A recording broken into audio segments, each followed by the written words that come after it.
se a Groenlândia derreter, aquilo tem capas de gelo, tem que haver uma nova glaciação para que se volte outra vez a criar aquelas capas de gelo, não é? Portanto, é um não retorno a uma escala, digamos, histórica. Agora, existe uma diferença fundamental em termos que nos adaptar a um clima que subiu 1,5 grau ou 2 graus. 5, Exatamente. E, aliás, nós quando dizemos 5 no final do século, mas o tempo não acaba no final do século. Portanto, temos de ter aqui uma perspectiva temporal mais ampla do que geralmente temos em política. Nós até há pouco tempo tínhamos ondas de calor com uma frequência de cerca de 10 anos, agora temos uma onda de calor anual, pelo menos uma por ano, e até meados do século prevê-se que haja cerca de 4 ondas de calor por ano, e até ao final do século estamos a falar já de ondas de calor que podem durar 4 a 5 semanas. Não é? Portanto, estamos a falar de alterações muito radicais que têm um efeito substancial já mesmo na saúde humana, mas também nas atividades primárias, agricultura, floresta, etc.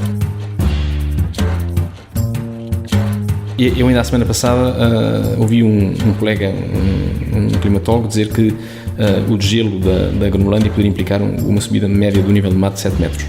Eu odeio ser alarmista, mas os factos são os factos, não é? E quando nós falamos em 6 metros, ou 3 metros, ou 4 metros, é fazer as contas e ver no mapa quais são as áreas que ficam inundadas. Naturalmente existem tecnologias, e os holandeses são mestres nisso, para a construção de diques e tal. Portanto, quando há valores económicos muito elevados, existe a possibilidade de reter o mar dentro, enfim, criar barreiras, mas até quando e por quanto tempo? E quer dizer, é possível que as próximas gerações tenham que planear as cidades, novas cidades.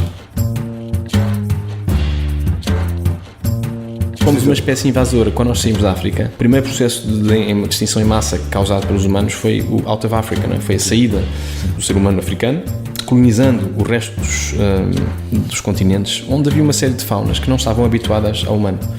E nós causámos, por exemplo, 80% da chamada megafauna, portanto, animais com mais de 40 quilos. Nós causámos cerca de 80% de extinções de género, portanto, nem de espécies, de géneros, portanto, mais atrás, de fauna na América Latina, cerca de 86 na Austrália, muito antes dos europeus viajarem. Portanto, estamos a falar de há cerca de 40 e tal mil anos. Não é? Somos uma espécie que, para todos os critérios evolutivos, tem imenso sucesso, e agora a questão é ver se não morremos do nosso próprio sucesso. Não é? Em relação aos Estados Unidos, existem umas contas muito interessantes que foram feitas que prevêem, que dizem que, em média, se nós contabilizarmos toda a energia que é consumida para aquecer a casa, para iluminar a casa, para cozinhar, para transportar, do americano médio, e se descontarmos a energia que ele produz, nós chegamos à conclusão que ele precisa de cerca de 150 escravos energéticos. Se compararmos com a vida na Idade Média, onde havia de facto escravos, cada um de nós, ou cada americano, é equivalente a um aristocrata com cerca de 150 escravos a trabalhar para ele. Conscientes de que, se reconhecerem a premência destes problemas ambientais, das alterações climáticas, isso exige uma resposta global, isso existe um esforço de globalização. E quem é anti-globalização, de uma maneira visceral, a forma mais fácil de lidar com o problema das alterações globais e dos problemas globais é negá-los. Eles não existem, e como não existem, não requerem solução. Como não requerem solução, não é preciso contrariar o meu modelo nacionalista e populista. Eu penso que é a única explicação parcimoniosa para que haja uma certa coincidência no discurso entre Bolsonaro, Trump e outros.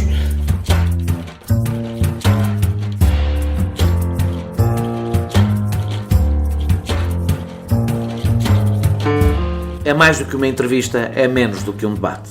É uma conversa com um contraditório em que, no fim, é mesmo a opinião do convidado que interessa. É um debate em que eu perco sempre. Perguntar Não Ofende é o podcast semanal assinado por mim, Daniel Oliveira, o que não faz chorar. Quase sempre sobre política, às vezes sobre coisas realmente interessantes. Ouça e subscreva em qualquer aplicação iOS, Android, Mixcloud ou no SoundCloud. Vá a patreon.com/perguntar não ofende, conheça as vantagens de ser patrono e apoie financeiramente a produção deste projeto independente.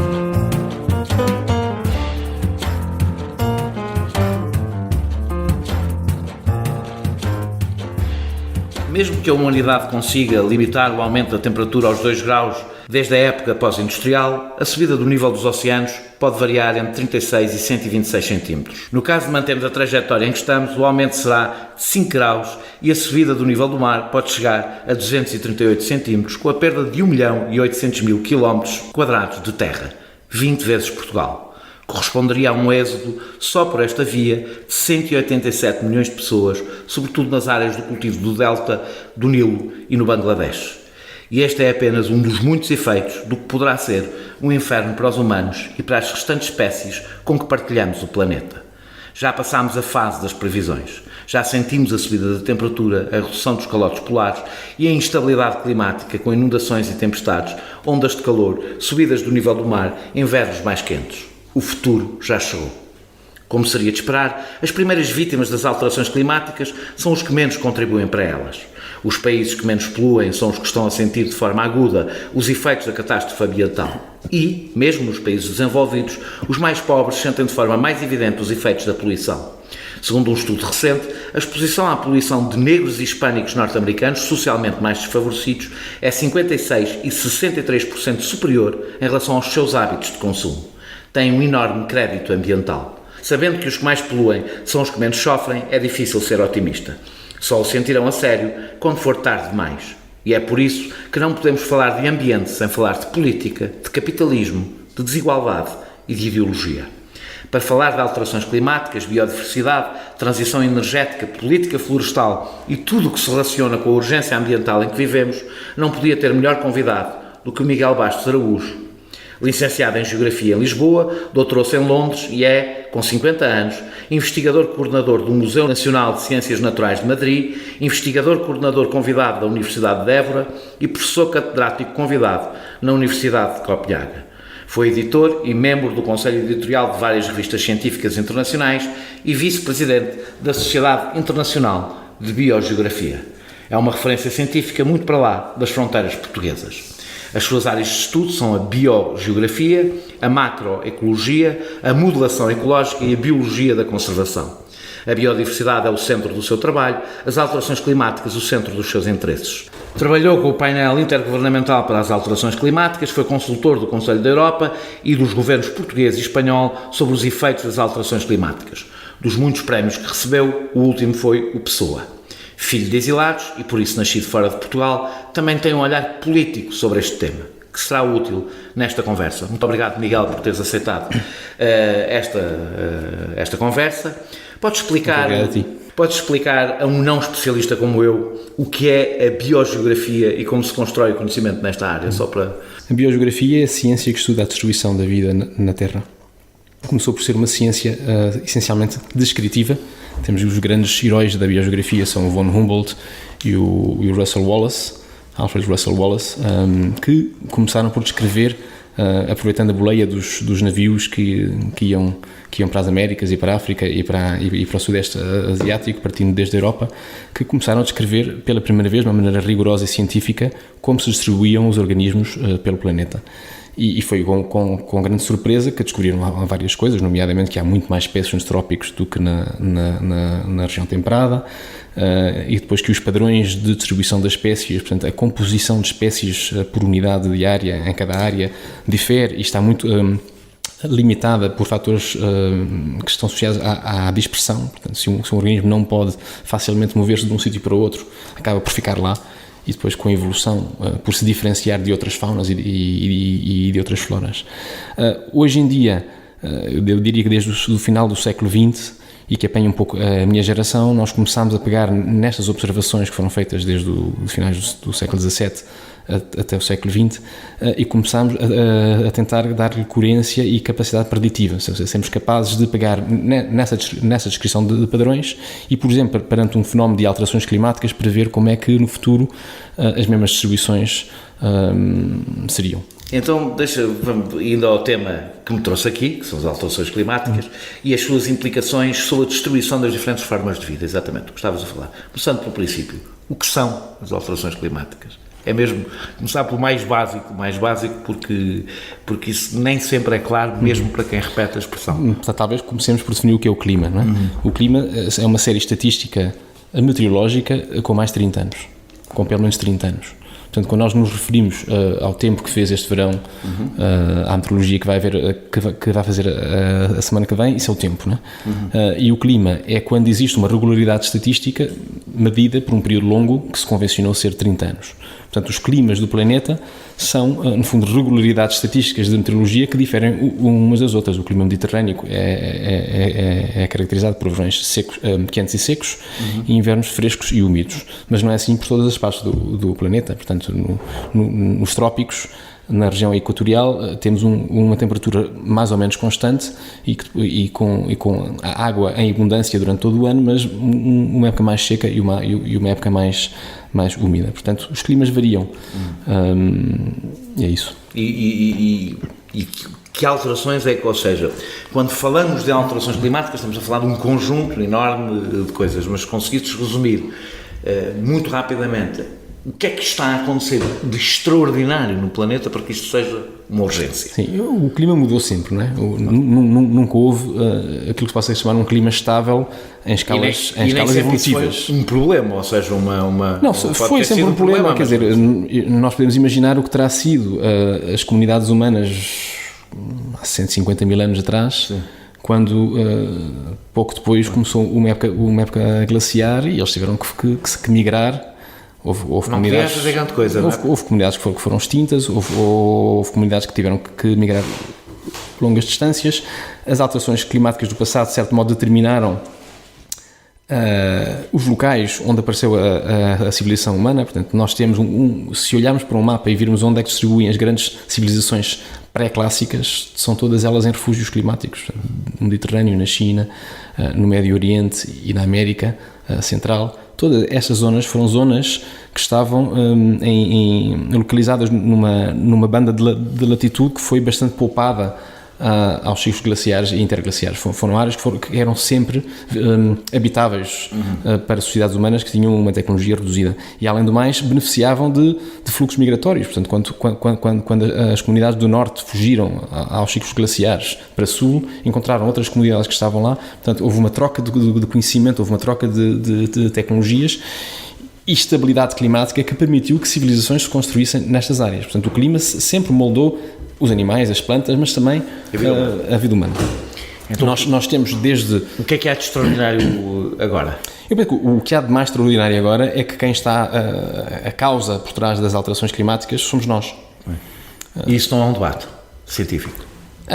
Tudo se pode discutir, não é? Nós podemos discutir se existe gravidade ou não existe gravidade e podemos concluir o que quisermos concluir em relação à gravidade, mas a verdade é que se não conseguirmos ir a uma velocidade superior a 11 km por segundo, não há maneira de fugir aos efeitos da gravidade. Isso é um facto científico. Ora, a causa por trás destas alterações climáticas é o chamado efeito estufa, que foi uma descoberta feita pelo Fourier nos princípios do século XIX, que nunca foi contestada cientificamente.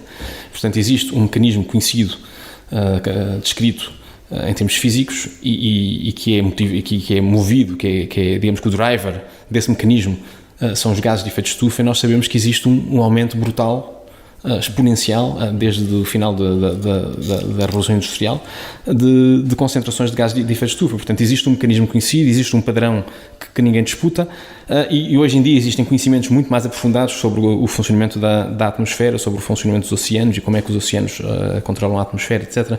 Portanto, se formos a ver, os ditos céticos não discutem os fundamentos físicos, químicos e geofísicos das alterações climáticas. Eles agarram-se a pequenos epifenómenos para fazer ruído. Se quisermos realmente entrar dentro do debate climático, que ele existem certezas, naturalmente, estamos a falar de um sistema complexo. As grandes escolas em termos de clima que discutem as alterações climáticas dividem-se em dois. Por um lado temos, digamos, uma escola que foi maioritária nos relatórios do IPCC e que defende, que é uma abordagem bastante conservadora, que defende que as alterações climáticas são graduais. Portanto, que existe um gradualismo nas alterações, que estão, aliás, caracterizadas nas projeções do IPCC.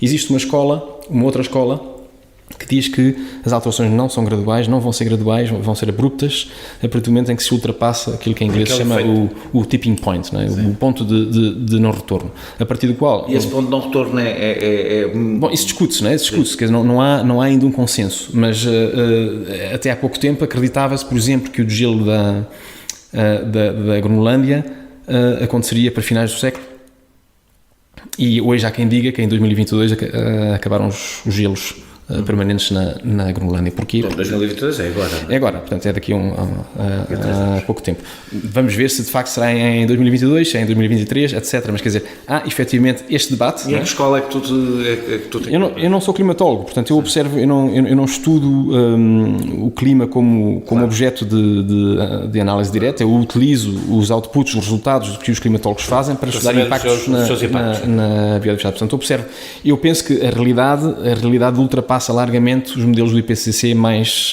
conservadores. Portanto, eu acho que tudo indica que a escola 2, que é certo, mas é uma escola que está a ganhar agora mais peso, a discussão de que as alterações são abruptas, e que, uma vez que se dá uma alteração, é impossível revertê-la à escala humana. Num grau e meio que costuma ser dado, ou seja, do ponto de vista de aumento da temperatura. É a tal história dos tipping points, não é? É isso. Diz que a partir de 1,5 graus há alterações que são irreversíveis e há o que se chama alterações climáticas perigosas. Portanto, com impactos perigosos para a sociedade. Se isso for assim, é realista pensar que nós vamos conseguir não chegar a esse ponto Não, eu penso que as pessoas, por exemplo, que trabalham em... É porque isto é um pau de dois bicos, porque se dizemos que se dramatizamos, não é dramatizamos, ou seja, se dissermos que sim senhora, é praticamente impossível impedir chegar ao ponto irreversível, dizemos às pessoas que não vale a pena fazerem nada, perdido por 100, perdido por 1000.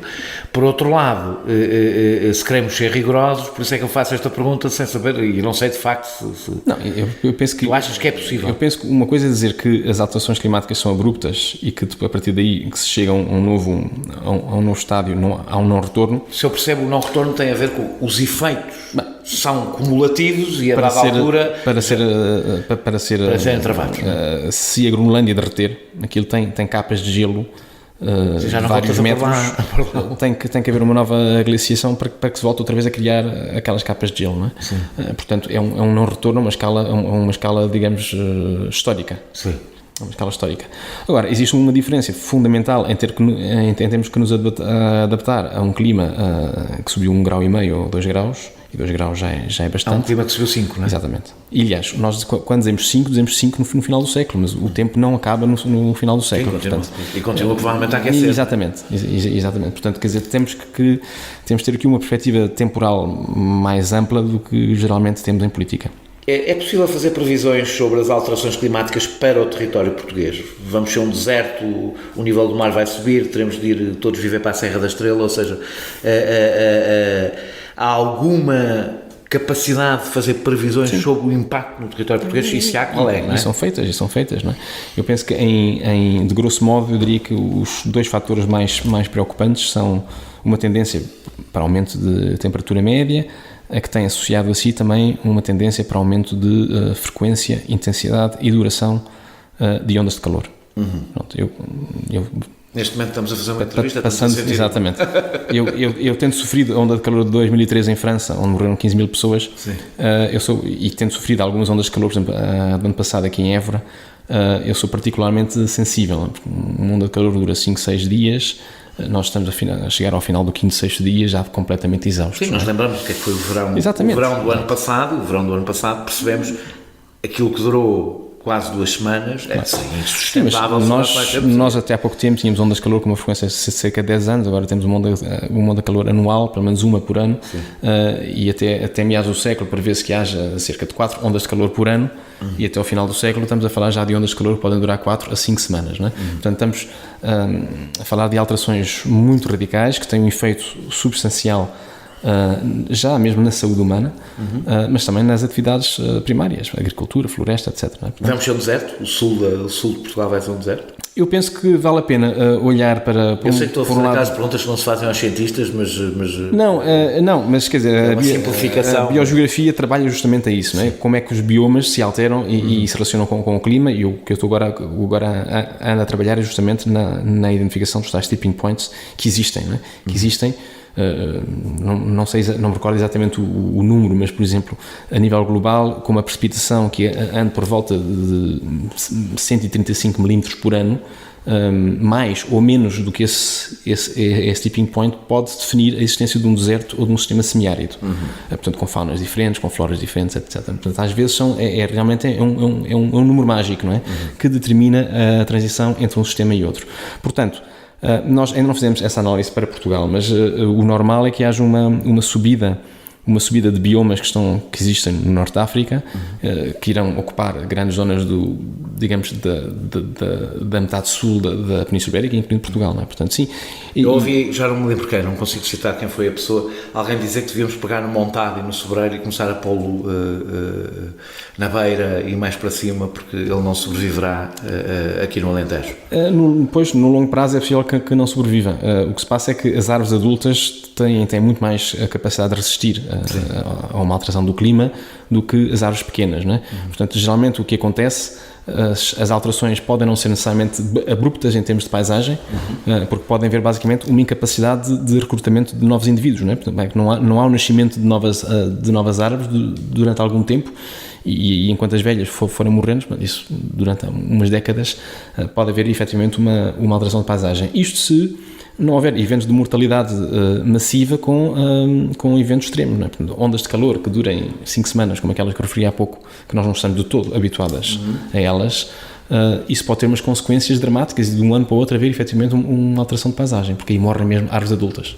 E quanto à subida do nível do mar, Portugal de facto vai ser Portugal dos países mais afetados da Europa. Existe muito é um bocadinho estranho que as alterações climáticas não sejam um tema central em Portugal, quando na Europa provavelmente vamos ser dos que vamos mais claro. Existem incertezas em relação à velocidade de subida do nível médio. Eu dei aqui alguns números que encontrei em Sim, exato, mas quer dizer, eu ainda a semana passada ouvi um colega, um climatólogo, dizer que o degelo da Groenlândia poderia implicar uma subida média do nível do mar de 7 metros. Portanto, muito superior àquilo que referiste. Mas aquilo que tu referiste são as projeções do IPCC, que eu, como disse há pouco, são projeções conservadoras. Sim, porque assumem as tais mudanças graduais, quando na realidade o que estamos a observar... Portanto, tu achas que podemos ter subidas do nível do mar de 3, 4...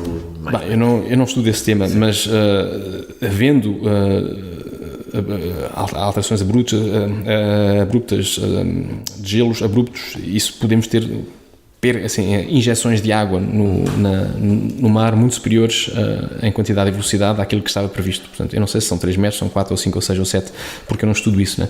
Mas gente credenciada na área... Cidades até, né? Ia mudar até as nossas cidades, né? Eu penso que eu vivo numa cidade ribeirinha, tu não, mas...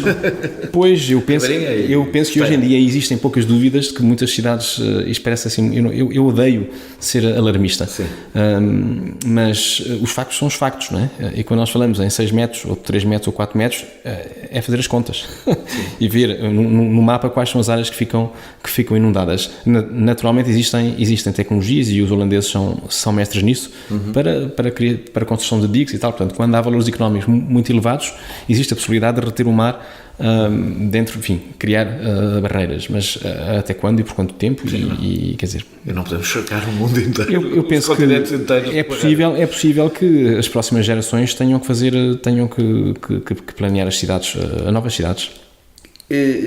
As alterações climáticas têm um impacto na biodiversidade, e essa é a razão também porque resolvi pedir para falar contigo.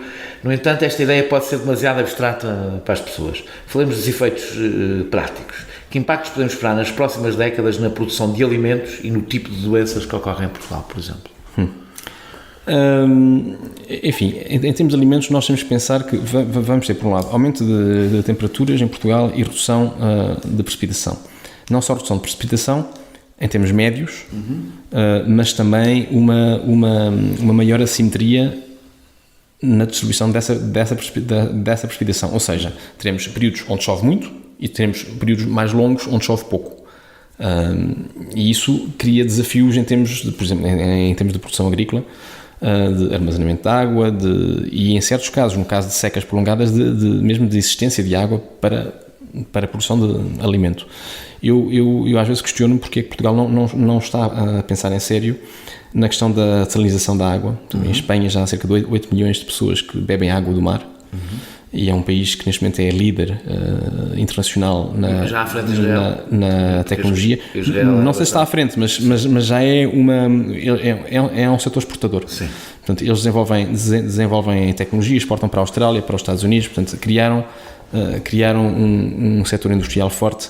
E isto na sequência de um debate que houve, ainda estava o Zapatero como primeiro-ministro, estava planeado fazer um transvase de água do delta do Ebro para o sul, e os movimentos ambientalistas eram contra por questões ambientais, porque há, digamos, poluição genética, espécies que vivem em determinados rios a contaminar outros rios e com impactos brutais na biodiversidade. E o Zapatero foi sensível a esses argumentos, parou o programa de transvases, investiu nas centrais desalinizadoras. O preço da água ainda é superior àquilo que será a água da chuva, mas é o futuro. É o futuro se nós quisermos, em áreas que evoluem. Essa água vai haver cada vez mais. Exatamente, exato. Portanto, quer dizer, é daquelas coisas que, se nós refletirmos um bocadinho sobre o país que somos e o país que queremos ser, não faz sentido não apostar nesta tecnologia, porque tanto a questão da energia como a questão da água são os grandes desafios que temos, que temos pela frente. Mas a água é outra. Em relação às doenças, tu achas que isto poderá ter existe uma tendência de tropicalização das doenças, como é natural. Nós tínhamos malária nos anos 50 em Portugal, não é? Portanto, o nosso clima está na margem daquilo que pode ter várias doenças tropicais, mas enfim, usámos pesticidas, a DDT e exterminámos algumas dessas doenças, mas já há vestígios de algumas doenças emergentes que estão a aparecer, oriundas da África. Através de patreon.com/perguntar não ofende, pode apoiar diretamente a produção deste projeto independente. Um estudo de 2017 da Universidade do México analisou 177 espécies de mamíferos e concluiu que entre 1900 e 2015, portanto estamos a falar já de passado, não de futuro, elas perderam 80% da sua população. Está em curso uma extinção massiva? Sim, alguns, eu trabalho muito nessa área e sou bastante picuinhas na forma... É um dos meus problemas de entrevistar cientistas, é que depois bastante picuinhas. Eu sou bastante picuinhas. Eu acho que... Acho que fazes bem, claro. O estudo que estás a falar é um estudo que saiu na Science do Cinervo, não? Exatamente. Exato. E eles trabalhavam com répteis em concreto, e fizeram um estudo no México, mas depois extrapolaram os resultados para todo o mundo. Portanto, esse exercício de extrapolação foi muito criticado, porque pegamos numa realidade no México e extrapolamos para todos os lagartos do planeta. Isso não se faz, pelo menos dentro da minha ótica. Mas quer dizer, há claramente, as alterações climáticas sempre existiram, sempre que causaram grandes movimentações de espécies. Portanto, as espécies adaptam-se às alterações climáticas movendo-se, primordialmente. Depois existe alguma capacidade de adaptação local, que eu não vou usar termos feios, mas algumas que têm a ver com alterações genéticas das populações, que essas costumam ser lentas, mas outras têm a ver com a própria variabilidade inerente a cada população. Se nós pensarmos, por exemplo, aqui em Portugal, entre os portugueses, há uns mais gordos, uns mais altos, uns mais fracos. Portanto, em função da nossa morfologia, nós podemos ser mais ou menos resistentes a uma onda de calor. Portanto, e isso existe também nas populações de animais e plantas, não é? Portanto, existe alguma capacidade in situ de adaptação às alterações locais, e isso é uma coisa que nós não sabemos prever ainda bem. Depois existem alterações de comportamento, e no caso dos lagartos, que referiste há pouco, o grande problema que eles detectaram, porque os lagartos escondem-se, há muito calor, eles gostam de calor, não é? Mas se há demasiado calor, escondem-se. É como os alentejanos. Escondem-se debaixo de uma pedra, cavam um buraco. O problema é que se tiverem que estar demasiado tempo debaixo do buraco, debaixo da terra, não tem tempo para comer e para se reproduzir. Portanto, isso pode criar depois um crash na população. O grande problema da biodiversidade é não só as alterações climáticas, mas as alterações climáticas combinadas com tudo o resto. Fragmentação de habitat, destruição de habitat, exploração agrícola, florestal. Portanto, Mas é justo, independentemente agora deste estudo, dizer que nós estamos a assistir a uma extinção maciça de isso claramente. Mas isso claramente derivado desta constelação de fenómenos. Mas é uma extinção em massa que começou há algum tempo e que se tem vindo a acentuar. E que somos nós claramente. Não, eu costumo... Tu partilhas daquela ideia de que nós somos um vírus no planeta? Eu odeio essa ideia. Pois, não um vírus não, mas nós fomos uma espécie... Mesmo que seja verdade, acho que nós fomos uma espécie invasora. Quando nós saímos da África, o primeiro processo de extinção em massa causado pelos humanos foi o Out of Africa, não é? Foi a saída do ser humano africano, colonizando o resto dos continentes, onde havia uma série de faunas que não estavam habituadas ao humano. E nós causámos, por exemplo, 80% da chamada megafauna, portanto, animais com mais de 40 quilos.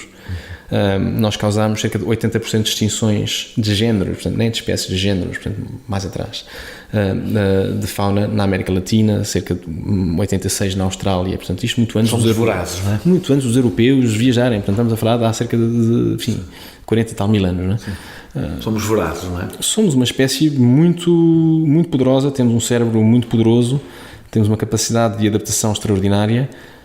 E, portanto, contra isso nós não podemos fazer nada, não é? Porque é uma vantagem. Somos o que somos, não é? Foi uma vantagem em termos evolutivos. Somos uma espécie que para todos os critérios evolutivos tem imenso sucesso.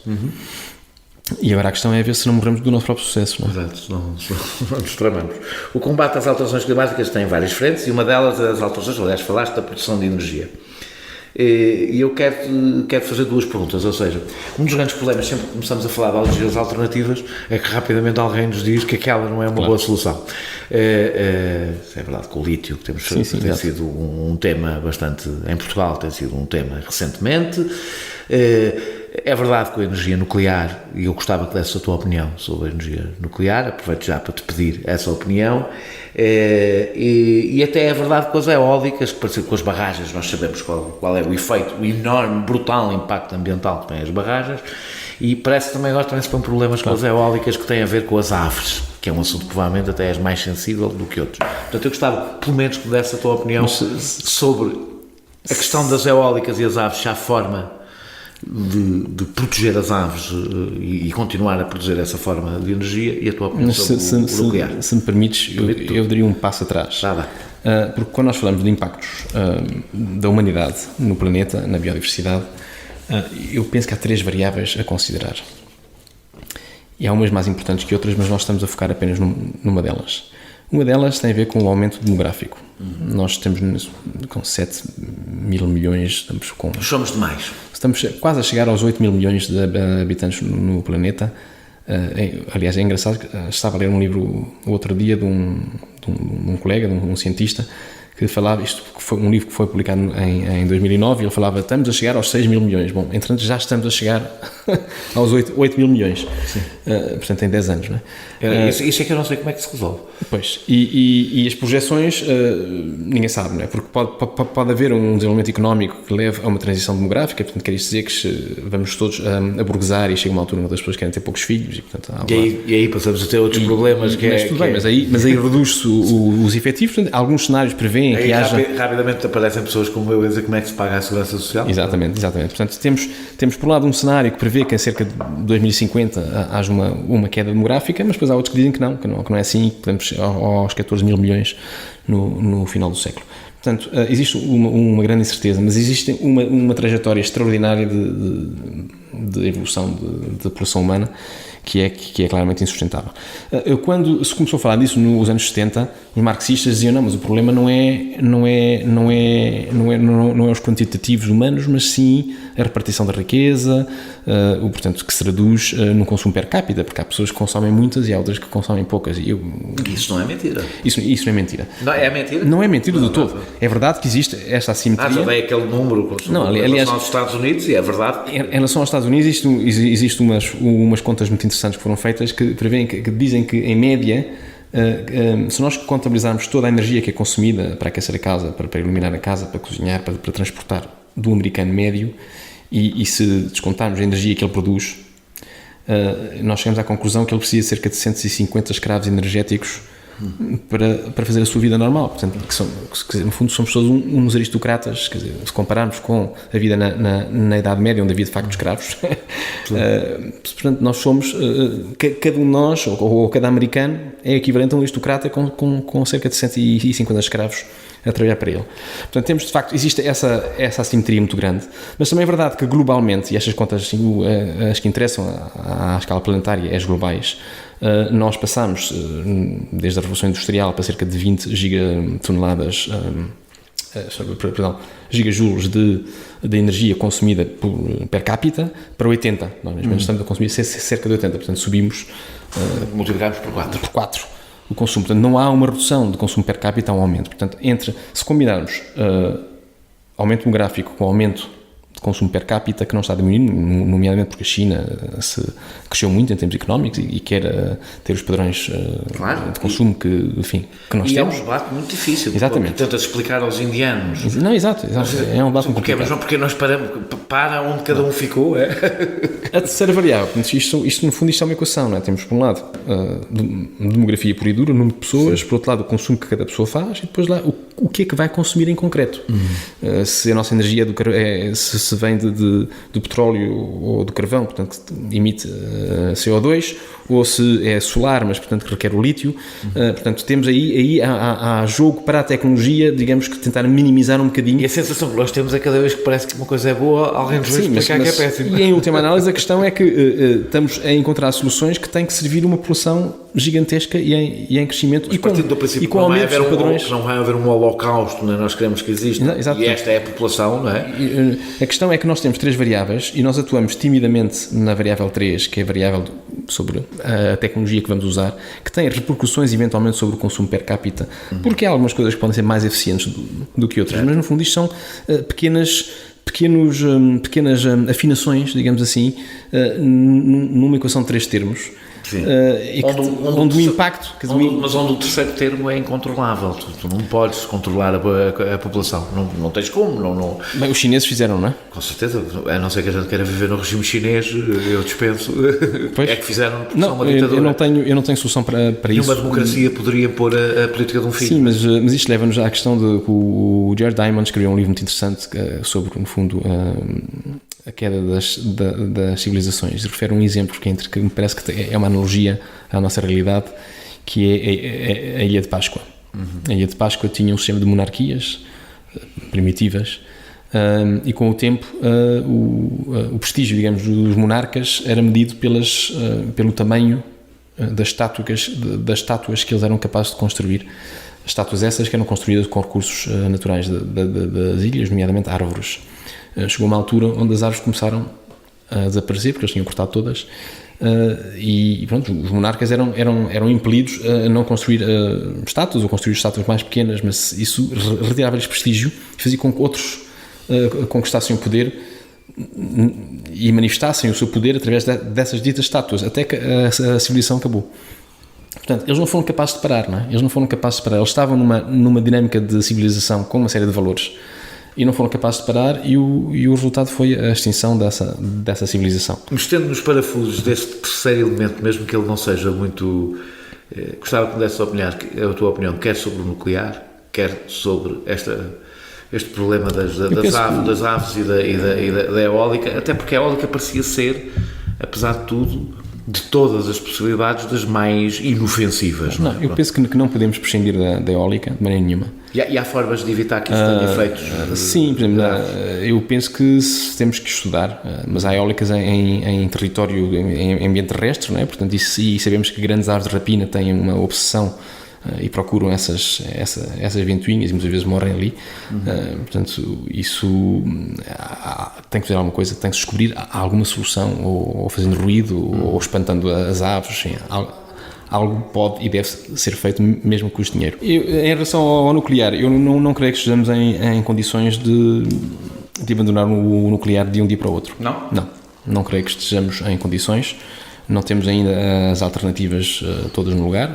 Tu não achas que há ou seja, que nós não podemos deixar esse legado? Ou seja, estamos a falar de qualquer coisa que é totalmente irreversível. Ou seja, depois de feito, cá estará. para sempre, Okay. o nuclear. Tu não achas que isso é um legado demasiado pesado para deixar? Eu penso que temos de ser pragmáticos e temos neste momento um problema muito grave com o efeito estufa, com as alterações climáticas. Temos que resolver esse problema, essa, a meu ver, é a prioridade. O nuclear tem, apesar de tudo, riscos baixos quando é bem gerido, portanto existem medidas que podem ser tomadas para controlar o risco. O risco nunca é zero, sejamos claros, mas nada na vida tem risco zero. Mas não há muitas coisas na vida que deixem que o risco implique ficar para sempre uma pegada. Não é para sempre. Desse risco, uma cicatriz desse risco. Mas não é para sempre, é para algumas décadas. Quer dizer, depende, obviamente, muito mais preocupante do que as centrais nucleares é a existência de armamento nuclear e os mecanismos de controle desse armamento nuclear. Por exemplo, nos Estados Unidos basta que o Presidente diga que sim e aquilo dispara, não é? E nós sabemos que eles a escolher presidentes não são pequenadosos. Uma pessoa como o Donald Trump, podíamos dizer que a sua eleição era de uma probabilidade extremamente baixa, mas foi eleito, não é? Portanto, e há pior. Exato, portanto, e a probabilidade de as armas nucleares no Paquistão chegarem a mãos indesejáveis é capaz de ser mais alta do que a probabilidade de uma central nuclear na Alemanha ter um problema. Portanto, mas quer dizer, isto e por outro lado existe a fusão nuclear, portanto, que é uma nova tecnologia que não está ainda posta enfim, não é operacional e que possivelmente será um dos mixes energéticos do futuro.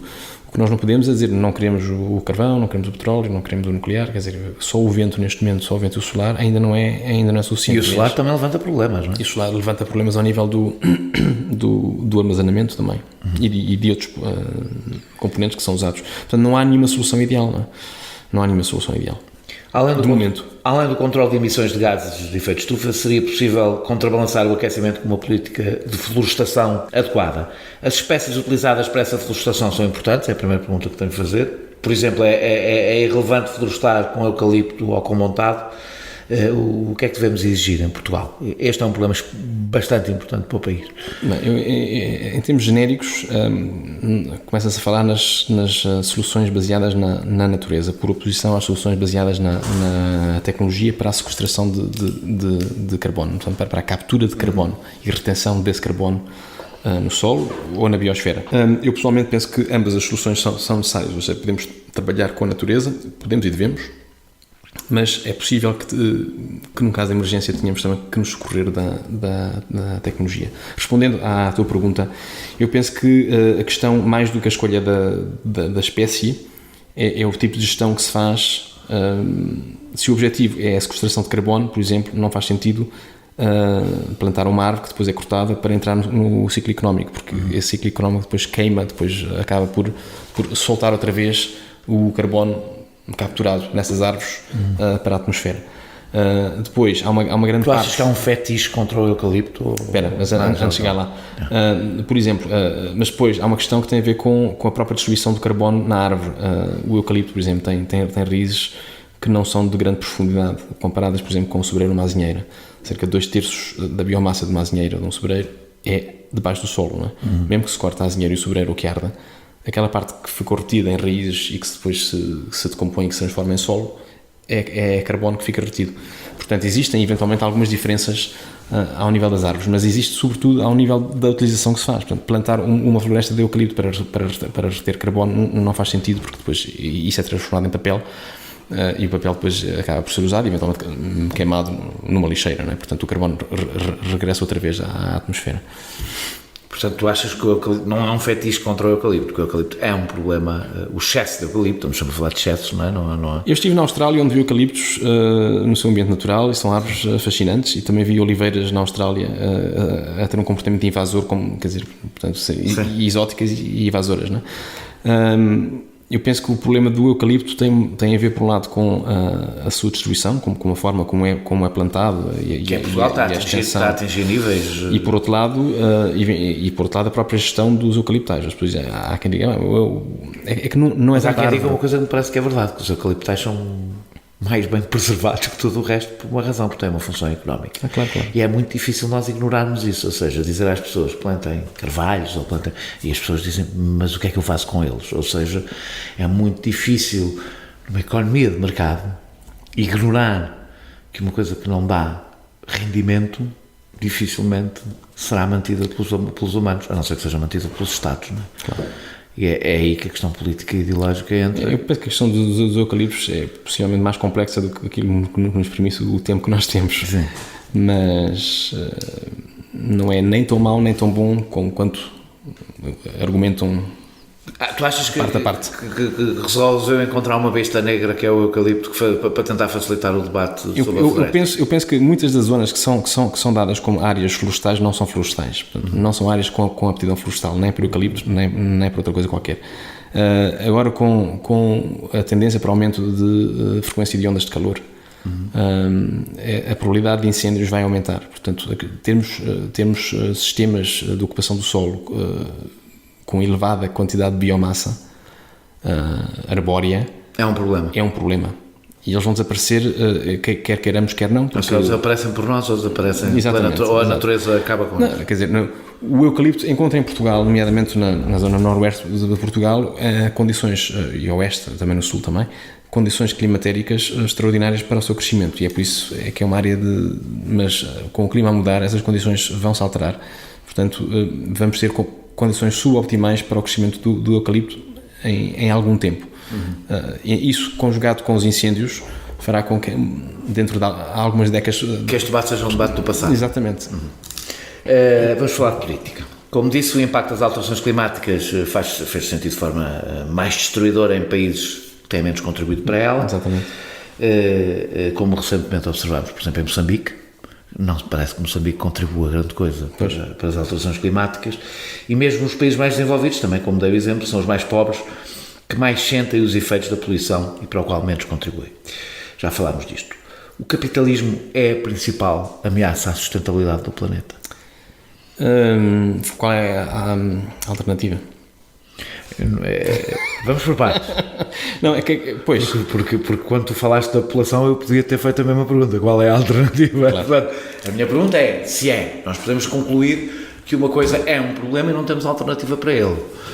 As duas coisas são separadas. Penso que se nós formos analisar os problemas ambientais podemos, no por exemplo, século XX... concluir não há alternativa, mas se calhar há várias coisas que temos que mudar o funcionamento do próprio capitalismo para que o seu impacto seja diminuído. Não vivemos em sociedades de mercado, por exemplo. Claro. Eu tenho alguns... economias de mercado sem viver em sociedade de mercado. Nós temos... a verdade é que não temos muitas alternativas para comparar, mas também houve desastres ecológicos em sociedades que não eram capitalistas, não é? Na verdade, o socialismo real era mais produtivista quase até do que o capitalismo. Exatamente. Portanto, eu não creio... eu sei que na esquerda existe a expectativa de que a causa ambiental possa ser pode revigorar a argumentação ideológica, não é? Eu, pessoalmente, gosto de me colocar no centro deste debate e ser um bocadinho ascético em relação a ele, porque eu não estou convencido que as soluções que se possam vir a ser encontradas... Deixa-me só pegar por um exemplo. Sim, à vontade. Tu falaste da gestão florestal e a minha resposta deu-te a resposta. Ou achas que o Estado pode intervir na gestão florestal ou não. E as coisas devem existir na medida em que sejam lucrativas. Se não são lucrativas, não existem. Ou seja, é impossível estar no centro quando defendemos políticas públicas. É possível ter uma política ambiental usando instrumentos de mercado. Basta, por exemplo, agora na questão que está muito na ordem do dia do olival intensivo e do amendoal intensivo, não é? Haverá uma solução que é chegar lá e dizer, meus caros, isto não pode ser. Pronto, acabou. Ou então podemos dizer, meus caros, isto tem umas externalidades negativas sobre o ambiente determinado, portanto vocês têm água a custo bonificado e isto só terão essa água a custo bonificado se conseguirem demonstrar que a vossa atividade não tem impactos ambientais negativos, que não fazem apanha de oliveira à noite e que matam pássaros, que não usam agroquímicos, que usam, portanto, outro tipo de substâncias. Se não conseguirem... Se o Estado intervir na economia... Não, mas o Estado precisa de intervir para corrigir as falhas de mercado, não é? Mas, apesar de tudo, isto é trabalhar com a lógica de mercado, mas intervindo. Esta é uma via. A outra via é impondo taxas. Se uma determinada atividade tem impactos negativos, impõe-se uma taxa em cima, que é a taxa ambiental dessa atividade, não é? Portanto, isso não é através de, digamos, diretamente influenciando, sim, mas no fundo acaba também por influenciar o preço, mas é, digamos, com uma abordagem mais impositiva da parte do Estado. E depois temos a outra, que é a abordagem de uma planificação total em que o Estado determina que é possível fazer. Achar que o mercado por si só resolve o problema. Não é? Eu penso que nós chegámos a essa conclusão que isso chegaste tu e eu. Penso que todas as pessoas que trabalham na área do ambiente, ninguém acredita nisso. Pois, mas o problema é que... Mas agora, mas regressando um bocadinho à questão original, eu acho que a solução para a crise ambiental, quer dizer, nós não temos neste momento uma receita para resolver o problema, nem à esquerda nem à direita, e eu até sou da opinião que a esquerda e a direita é um estado de espírito, que nós todos temos a capacidade de ser de esquerda e direita em função dos contextos em que estamos e dos estímulos a que somos expostos. Portanto, isso é verdade, mas depois... Portanto, eu penso que o ser humano... Quando pensamos, nós não pensamos só a partir de estados de espírito, mas é que recebemos lagados. Exatamente, e podemos ter um estado de espírito permanente. Eu de manhã tenho um estado de espírito de direita e não deixo de ser de esquerda nunca. Sim, mas pronto, eu penso que a solução tem que ser uma solução global. O que nós estamos aqui a fazer, quer dizer, o problema que temos pela frente é um problema de sustentabilidade. E a sustentabilidade não é esquerda e direita, a sustentabilidade é o futuro. Não é? Como é que nós vamos conseguir manter atividades económicas e a persistência? Há quem ache que o capitalismo, eu não me estou aqui a pôr uma Eu sei que sim. Há quem ache que o capitalismo é insustentável, é ambientalmente insustentável e até é socialmente insustentável. Há quem ache. E portanto... Aí a discussão passa a ser, pelo menos, este capitalismo que nós conhecemos. O capitalismo pode ter muitos rostos e muitas formas. Mas como nós ainda não temos um sistema alternativo de Estado... Mas mesmo sem ter um sistema alternativo, nós podemos ter propostas dentro do próprio capitalismo que são...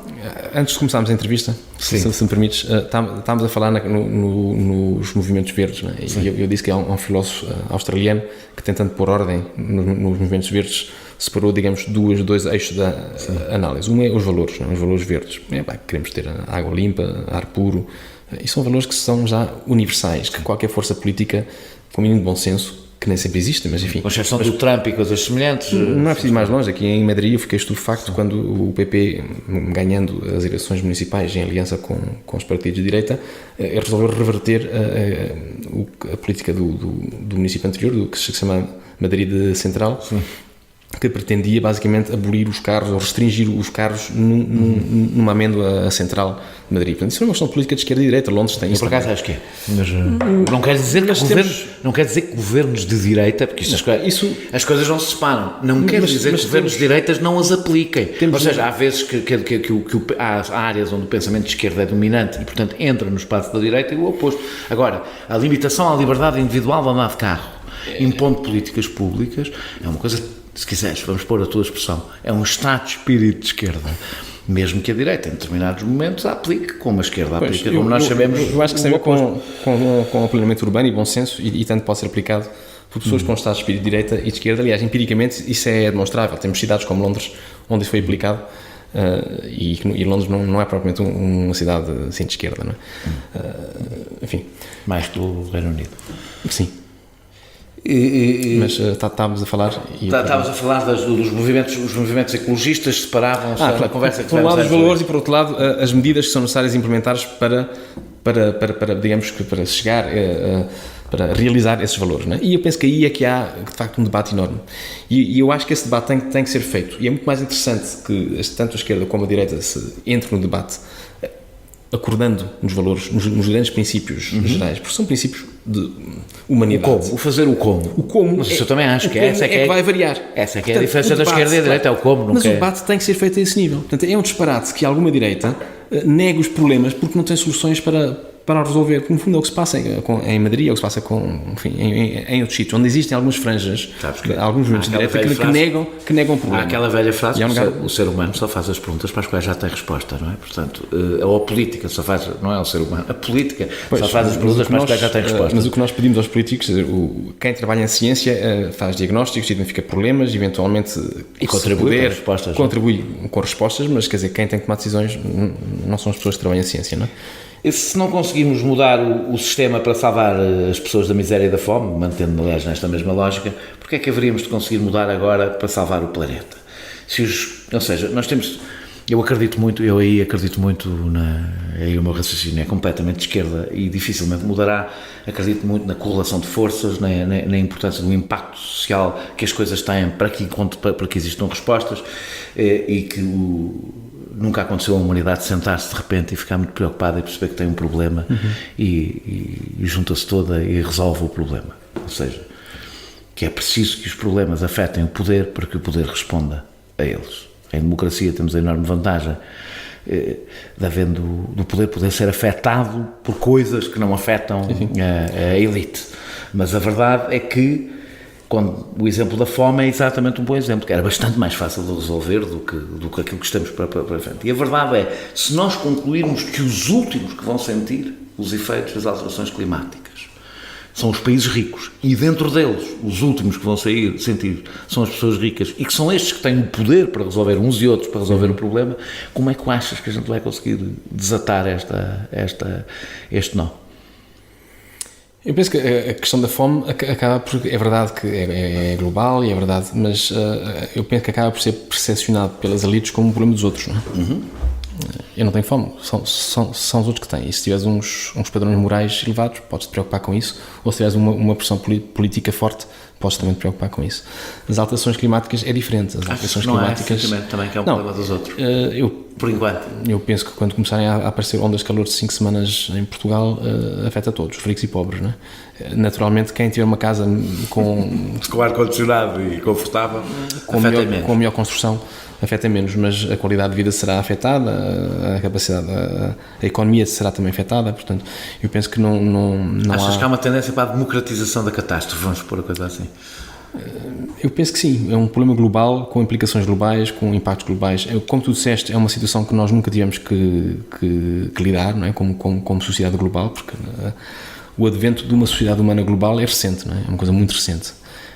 E nós nunca tivemos que gerir um problema global. Nunca tivemos que gerir, e não estamos a conseguir gerir, como se vê em várias coisas. Não temos mecanismos, não temos instrumentos para lidar com o problema. Tenta-se com estes tratados internacionais e tal, no quadro da ONU, mas a ONU foi criada para outra coisa, não é? A ONU foi criada na sequência da Segunda Guerra Mundial para evitar que voltasse a acontecer outra guerra daquelas.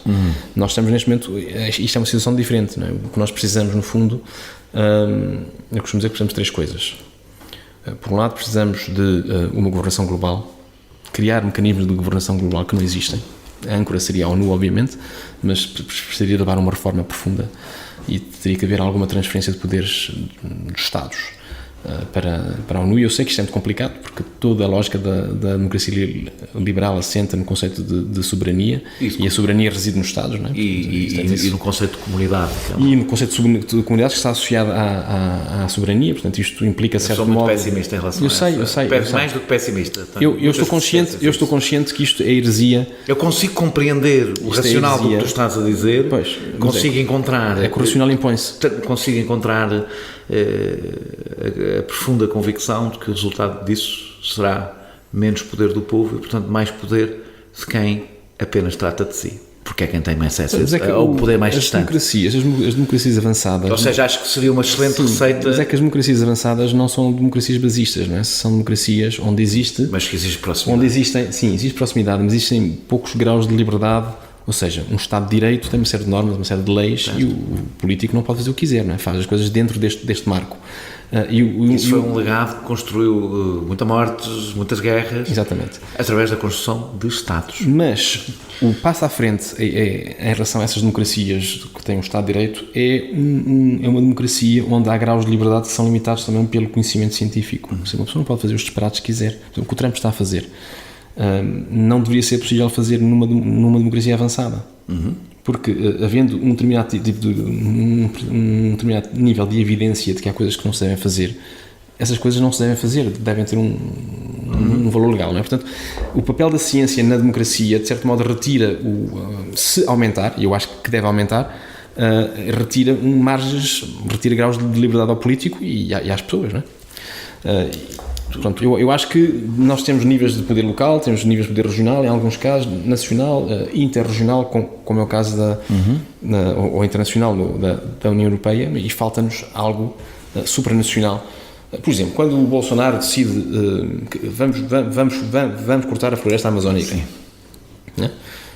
Vamos dar a rédea solta aos madeireiros. Isso tem consequências muito para além do Brasil, não é? Tem consequências globais. Mas a questão é, o mundo está disponível para desembolsar bastante dinheiro para manter a Amazónia e garantir que a pobreza diminui no Brasil e aquilo chega a uma democracia. Não está. Eu penso que temos que decidir como é que isso faz. Mas, por exemplo, a Antártida... É que o problema é quase sempre... o Ártico... Ou seja, a gente só se lembra dos brasileiros quando eles começam a cortar, quando eles começam a destruir coisas que nós precisamos. O resto do tempo estamos nas tintas para eles. E que eles também precisam. Eles também, claro. Também, não, portanto, mas são aqui, digamos que, interesses de curto prazo, interesses de longo prazo. É que passa aqui a ideia que estou a defender nem a destruição da Amazónia, nem o Bolsonaro. Onde eu queria chegar é que a humanidade já reconhece que há alguns territórios são de governança partilhada. A Antártida é um exemplo. E agora o Ártico com o gelo, havia um certo acordo que havia uns países que geririam aquilo, e agora começa a haver algumas tensões, porque a Rússia, a Noruega, enfim, os Estados Unidos em breve também têm interesses, porque existem muitos minerais em alguns dos territórios que serão libertos de gelo, não é? Mas o conceito de territórios partilhados, quando eles têm uma importância global, eu penso que é um conceito interessante, que precisa ser aprofundado. A Amazónia possivelmente recairia nesse... O obscurantismo científico, que Trump e Bolsonaro são símbolos políticos, são uma forma de... Ou seja, o mundo não ficou mais ignorante repentinamente. São uma forma de legitimar determinados negócios, ou seja, uma determinada visão da forma como devemos continuar a explorar os recursos e o que queremos e não queremos mudar. Achas Sim, que, ou seja, há uma série de desregulação e retirada do Estado de intervenção de certas áreas que, de certo modo, legitima ou propicia o desenvolvimento de algumas atividades económicas. Eu não sei em que medida é que elas poderão estar por trás ou não e que o obscurantismo científico espalhado como pseudociência se podem ser importantes exatamente para retirar a autoridade ao discurso científico que pode travar um determinado tipo de política. Eu acho que aí estás a misturar muitas coisas. A história das pseudociências é quase outro debate, porque eu até acho que, enfim, foi um dos podcasts que tivemos há pouco tempo. Sim, eu tenho uma visão um bocadinho diferente de algumas pessoas que usam esse termo, mas em relação ao que estavas a dizer, eu penso que existe uma coincidência interessante entre um discurso antiambientalista, nomeadamente anti-alterações climáticas, e um certo retorno ao populismo de base nacional. E uma interpretação possível é que, conscientes de que se reconhecerem a premência destes problemas ambientais, das alterações climáticas, isso exige uma resposta global, isso existe um reforço da globalização. E quem é anti-globalização, de uma maneira visceral, a forma mais fácil de lidar com o problema das alterações globais e dos problemas globais é negá-los. Eles não existem. E como não existem, não requerem solução. Como não requerem solução, não é preciso contrariar o meu modelo nacionalista e populista. Eu penso que é a única explicação parcimoniosa para que haja uma certa coincidência no discurso entre Bolsonaro, Trump e outros que alinham nesse tipo de modelos económicos e de países. Teria imensas coisas para dizer sobre este assunto, mas não vamos ter tempo. Salvar o planeta não sai barato, como é evidente. Achas que muitas pessoas recuariam nas suas preocupações ambientais se lhe fossem apresentados todos os custos que todas as alterações de comportamento vão ter de introduzir nas próximas décadas na sua vida? É possível. É possível, porque as pessoas... Que há muitas pessoas que abraçam a questão ambiental porque ainda não viram fatura. Mas o que é mais importante do que a vida individual, do direito individual de uma pessoa? O que é mais importante do que o direito individual de uma pessoa? Será o direito coletivo de várias pessoas, não é? E o que é mais importante do que o direito coletivo de várias pessoas? É o direito coletivo de várias gerações.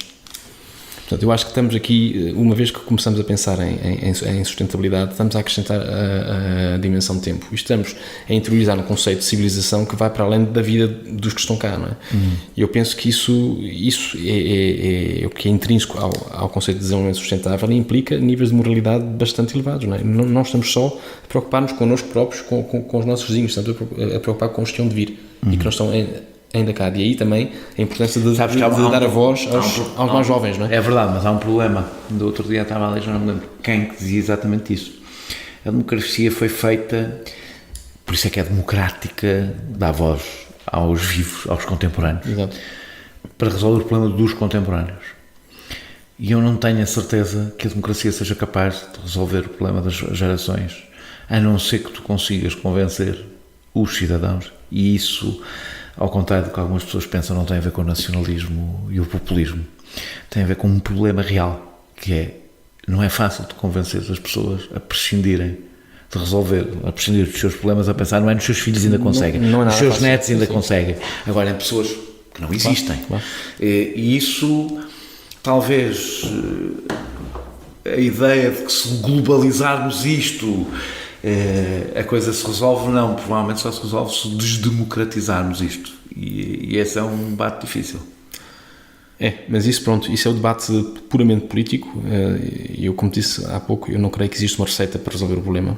E é por isso que eu não creio que a solução, se possa esperar que a solução venha só à esquerda ou venha só à direita. Temos que usar toda a criatividade humana e todos os estados de espíritos humanos para resolver este problema. Qual é o país neste momento que está a conseguir ter maior evolução nesta matéria? Corrijo-me se estou enganado, mas acho que é a China. Costa Rica, talvez. Também, mas é um país pequeno, mas em grande impacto a China, Sim. de onde partiu e onde está, A China tem, e ajuda muito a ser uma ditadura. a China tem capacidade de pensar no longo prazo e tomar decisões no longo prazo. Típico das ditaduras, aliás. É verdade. Agora, também é possível, quer dizer, eu sou um otimista, se calhar até um bocadinho naivo, mas eu consigo... Eu tenho o problema de ser um pessimista. Portanto, Pois, eu acho, quer dizer, para mim é óbvio, nós temos que definir objetivos de longo prazo, de médio prazo e de curto prazo. E temos que, como sociedade, e Portugal é possivelmente um dos países mais fáceis de gerir da Europa, não é? Somos um país pequeno, somos um país...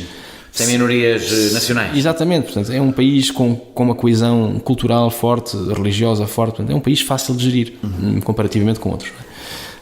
E, portanto, eu acho que nós teríamos, eventualmente, a capacidade de definir um modelo e de estar de acordo, todos, com um modelo de desenvolvimento futuro e que nos permitisse adaptar-nos aos tempos que vêm. Em relação a Portugal, também, em relação a Portugal, nessa matéria sou otimista no sentido de acho que temos condições para isso.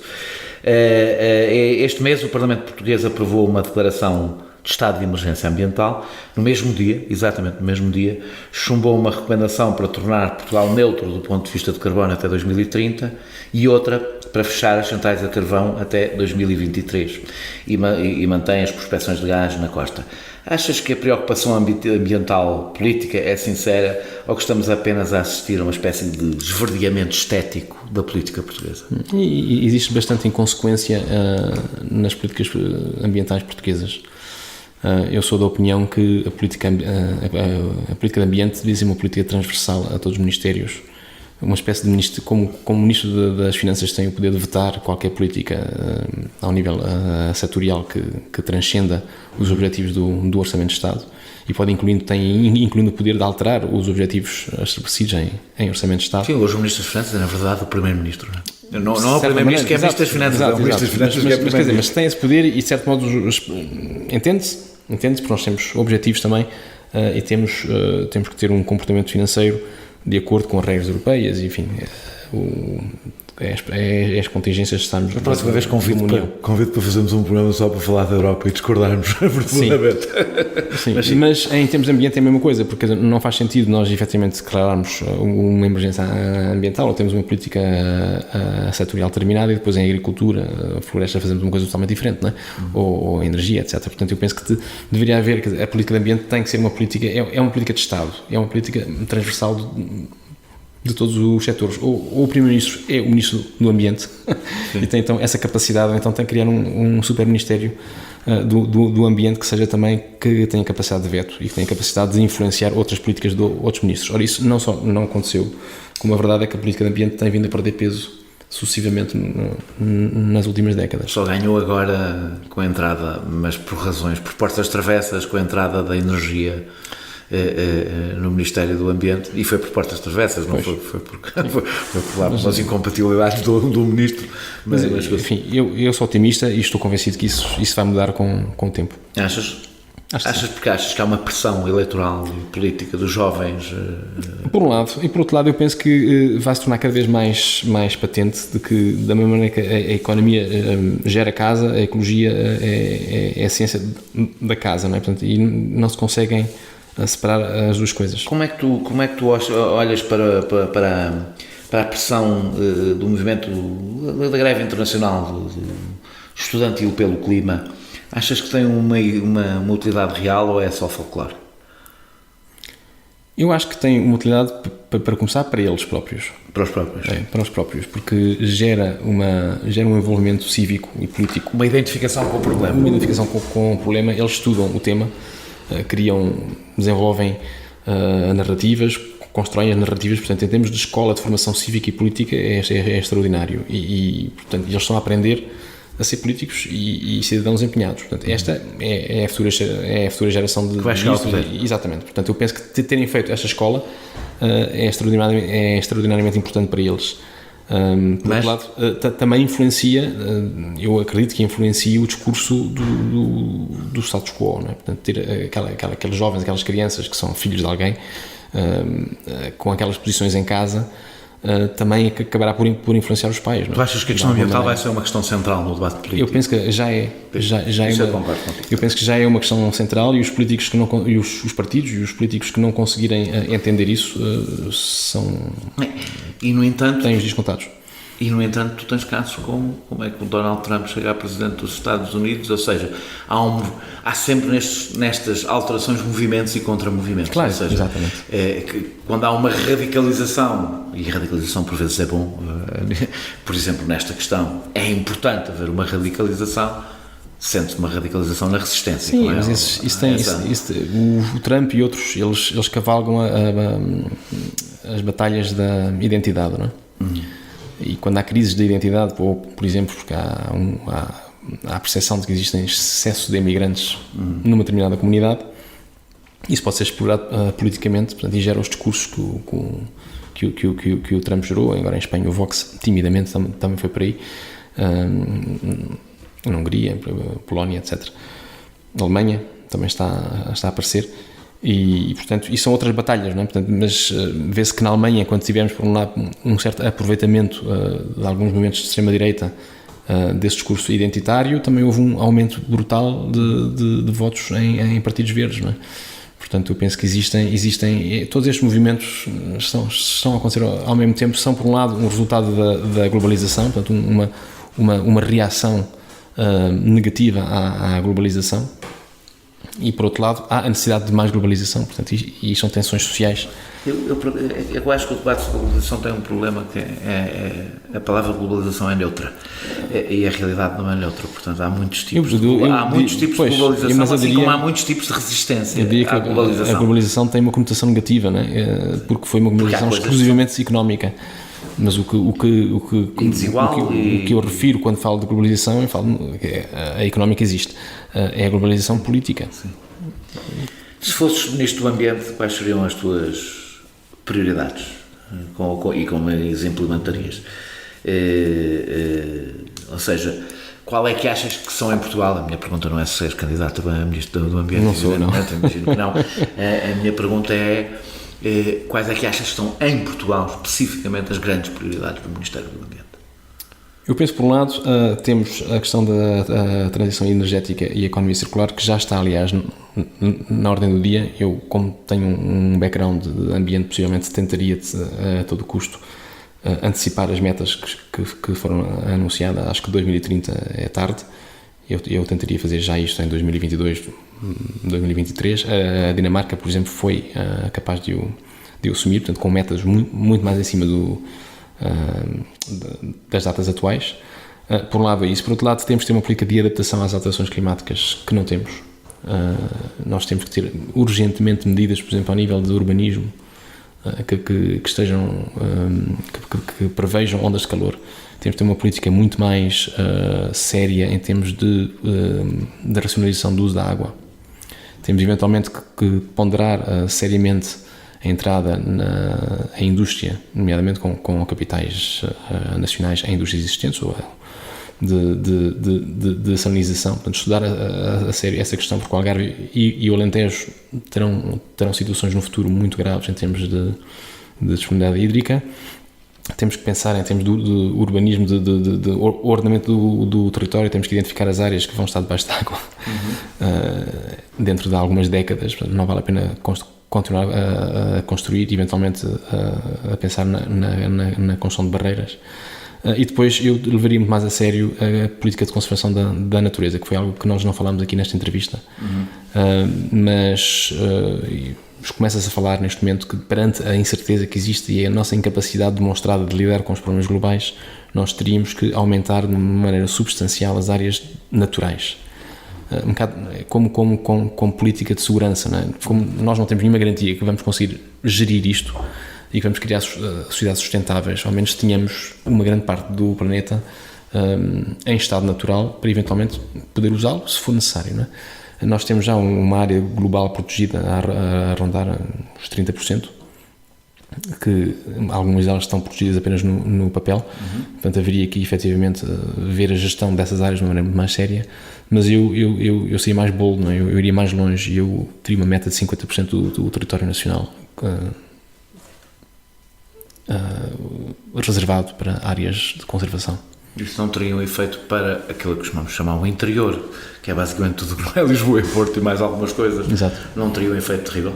Não necessariamente, porque as chamadas wilderness areas, portanto as áreas de natureza, podem ter uma função económica, podem e devem ter uma função económica, mas no fundo é apanhar a boleia de uma tendência que existe, que é o despovoamento de parte do território, e em vez de tentar contrariar fazendo injeções enormes de fundos públicos, é tentar ordenar este espaço de uma maneira que ele possa funcionar como espaço natural e naturalmente como espaço de ócio, de lazer das pessoas, portanto caça em alguns sítios, produção de mel, etc. Portanto, pode haver algumas atividades económicas que sejam incluídas neste tipo de espaços, não é?